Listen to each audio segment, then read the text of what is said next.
138 openings of wisdom, reading, meditation. Opening 12. נחלים means rivers, and I think it means, I know that Nachal means river, but I always thought that it was Nahalot. So I'm going to find out right now and see. Nachalim is a moshav in Israel, that's for sure. But, Nachalim, rivers. I'm seeing pictures of rivers here, Nachalim. And Nachalim has a numerical value of 138. So we can see these as not only openings, but as rivers of Kabbalistic teaching. And with that, we start opening. I'm seeing another connection between Nachalim and Chalak. Chalak is 138 as well, and means smooth. It means part. Chelek means part, but Chalak means smooth. And if you think about the rocks in a river and the water continually running over it, perpetually smoothing it out, and you can see a connection between Nachalim and Chalak. Nachalim, Chalak, they share many of the same letters, so that would account for its numerical value. It's exact, because you have the Chet Lamed, and Nun Yud Ben equals Kuf. So Nachalim equals Chelek. Opening 12. Everything that exists and the way everything is governed is all a single order arranged in the underlying likeness of Adam. That is Adam Kadmon, which is primordial Adam, primordial man, encompasses everything. And we'll find that this term of Adam Kadmon is very prominent in Kabbalistic terminology. So it looks like it's being introduced here in the works of the Ramchal. The entire government of the universe, in all its cycles until its completion, and so too the totality of all that exists, is all one single order instituted by the Emanator, blessed be his name, with one goal: to bestow goodness to the utmost degree of perfection. All the various different creatures and the laws through which they are governed are necessary for the fulfillment of his plan. Underlying the entire order is the archetypal likeness of Adam. I think it's Demut de Adam, I think that's what it is. But here it just says de Adam, so I think it's Demut de Adam. With his full sum of limbs. All are linked together in a single system, exactly as they are in man. Accordingly, Adam Kadmon, which is the totality of everything, is the totality of this order formed in this likeness. It follows that the Emanator, blessed be his name, brought into being a single existence, the order of the likeness of Adam, the totality of everything that exists, including all of the various creatures, and the order by which everything is governed is bound up with this underlying perfect likeness. The proposition has two parts. I mentioned before, but since we're focusing on 138 in this work, it's a gematriatic work, and it ties in everything about 138. And the word for chelek, not chalak, same letters, but chelek means part, and his style is always saying in parts. So it seems like it could be a meta feature, like a self-referencing. But 138 is part, and it's parts. The proposition has two parts. Part one, the entire government of the universe. This tells us that the entire government of the universe and all that exists constitutes a single order. Part two, underlying the entire order is the archetypal likeness of Adam. This tells us that the entire order takes the form of the archetypal likeness of Adam. Part one, the entire government of the universe in all its cycles until its completion. This means that everything that has happened and everything that is destined to happen in the future until the very end of the universe. And so too, the totality of all that exists. This includes all the lights above the Cipher, and all the created realms and beings below, the worlds and their inhabitants, including their substance, their form, and their qualities, in a single order. This means that you should not think, because you see so many creatures, so many different kinds,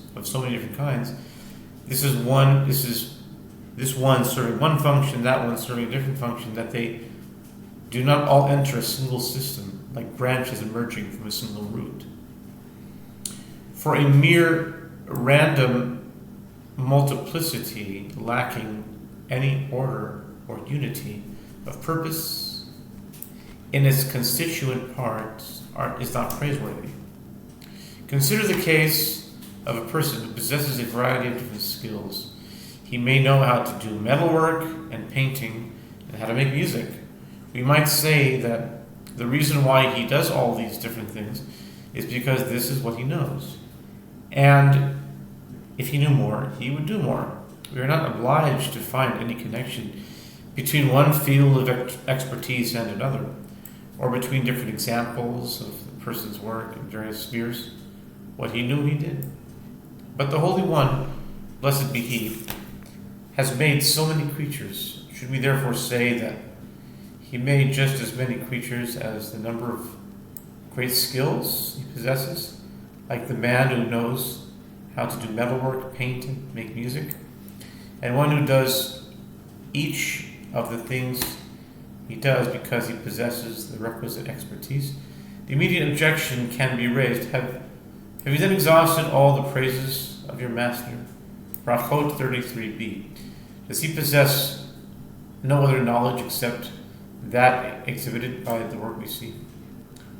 Why did he make just so many and no more? Why did he not make just one thing? We must understand that it is not so.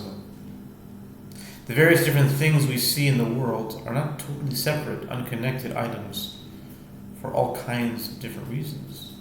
There is one single reason for everything. Everything is part of a single order that is made up of many particulars, these being its various branches. Semach is what comes to mind. Semach, I think it means plant, but it's also been translated as branch, and it equals 138. There are just as many branches as there are creatures. You cannot ask, why aren't there any more?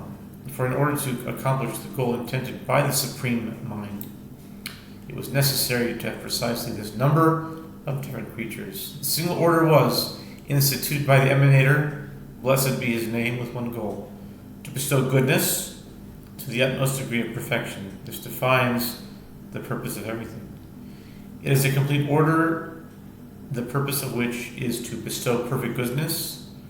We must understand that all these different parts of the creation are necessary in order for it to be complete, in order to attain the goal of bestowing goodness to the ultimate degree of perfection. All the various different creatures and the laws through which they are governed are necessary for the fulfillment of his plan.